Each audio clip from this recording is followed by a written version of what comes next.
തെരഞ്ഞെടുപ്പ് കമ്മീഷനും ബി.ജെ.പിക്കും എന്തിനേറെ പ്രധാനമന്ത്രി നരേന്ദ്രമോദിക്ക് പോലും പിടിച്ചു നിൽക്കാൻ കഴിയാത്ത കൊടുങ്കാറ്റായി രാഹുൽ ഗാന്ധി മാറുന്നുവെന്ന് പറഞ്ഞാലും ഒട്ടും അതിശയോക്തിയില്ല. കാരണം ജനലക്ഷങ്ങൾ ഓരോ മണിക്കൂർ കഴിയും തോറും രാഹുൽ ഗാന്ധിയുടെ വോട്ടർ അധികാർ യാത്രയിലേക്ക് ഒഴുകിയെത്തിക്കൊണ്ടിരിക്കുകയാണ്. രാഹുൽ ഗാന്ധി പറയുന്ന കാര്യങ്ങളുടെ സാങ്കത്യം അതേപടി ഹൃദയത്തിൽ ഉൾക്കൊള്ളുകയാണ്. വർദ്ധിത വീര്യത്തോടെ, ആവേശത്തോടെ, നെഞ്ചുറപ്പോടെ, ചങ്കൂറ്റത്തോടെ, ധൈര്യത്തോടെ രാഹുൽ ഗാന്ധി തെരഞ്ഞെടുപ്പ് കമ്മീഷനെ പാഠം പഠിപ്പിക്കുമെന്ന് തന്നെ വെല്ലുവിളിച്ചുകൊണ്ടിരിക്കുകയാണ്. इलेक्शन कमिश्नर बैठे इन तीनों से मैं कह रहा हूं, आप एक बात समझ लो, मोदी जी की सरकार है वो सब ठीक है.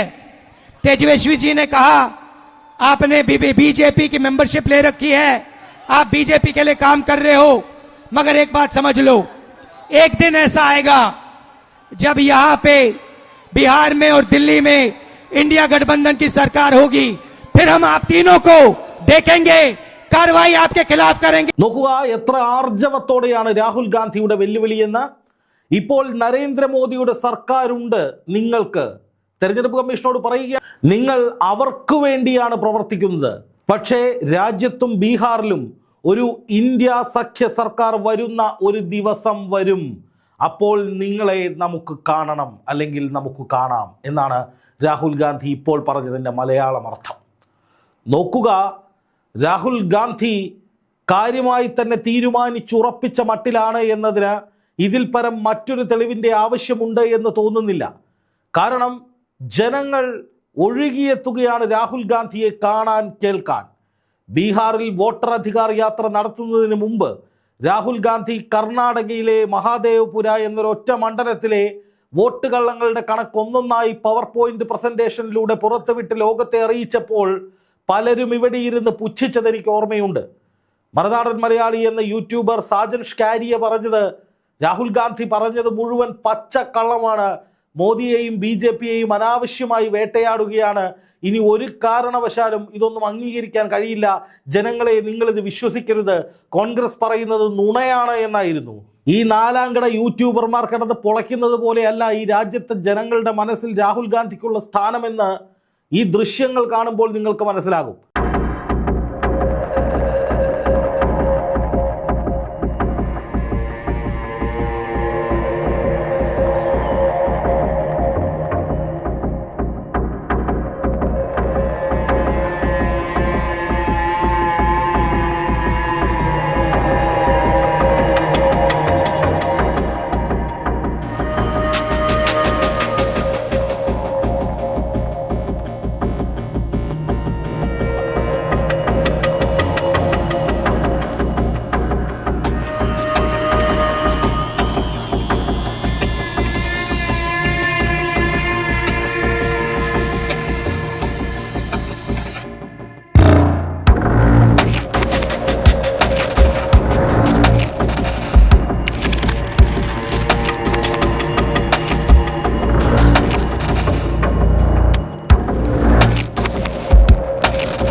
ഇത്രയധികം ജനങ്ങൾ രാഹുൽ ഗാന്ധിക്കൊപ്പമുണ്ട്. ഓരോ ദിവസവും ബീഹാറിലെ ഗ്രാമാന്തരങ്ങളിലൂടെ രാഹുൽ ഗാന്ധിയുടെ യാത്ര കടന്നു പോകുമ്പോൾ 1-ാം തീയതി വരെ രാഹുൽ ഗാന്ധിയുടെ യാത്ര ബീഹാറിൻ്റെ വിവിധ പ്രദേശങ്ങളിലൂടെ മുന്നോട്ട് പോവുകയാണ്.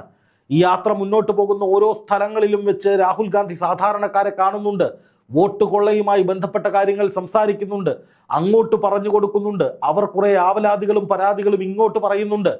അതൊക്കെ കേട്ടുകൊണ്ട് രാഹുൽ ഗാന്ധി പറയുകയാണ്, ഒരു ദിവസം ഇന്ത്യ സഖ്യം ബീഹാറിലും രാജ്യത്തും അധികാരത്തിൽ വരും, അന്ന് നിങ്ങളെ ഒക്കെ ഞങ്ങൾ എടുത്തോളാം എന്നാണ് രാഹുൽ ഗാന്ധി ഒരു സംശയത്തിനും ഇടയില്ലാത്ത വിധത്തിൽ പറയുന്നത്. അതിൻ്റെ അർത്ഥം എന്താണ്?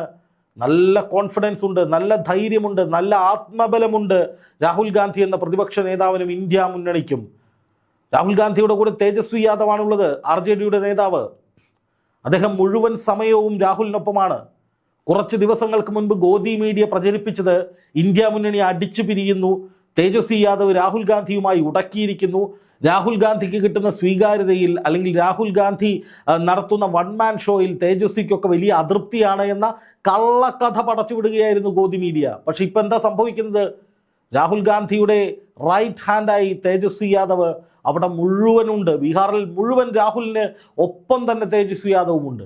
ഇപ്പം രാഹുൽ ഗാന്ധി എല്ലാവരെയും വെട്ടിയിട്ട് എനിക്ക് മാത്രം അധികാരം, അല്ലെങ്കിൽ ഞാനും അപ്പനും സുഭദ്രയും എന്ന് പറയുന്ന പോലത്തെ കമ്മിറ്റി പരിപാടിയൊന്നുമല്ല.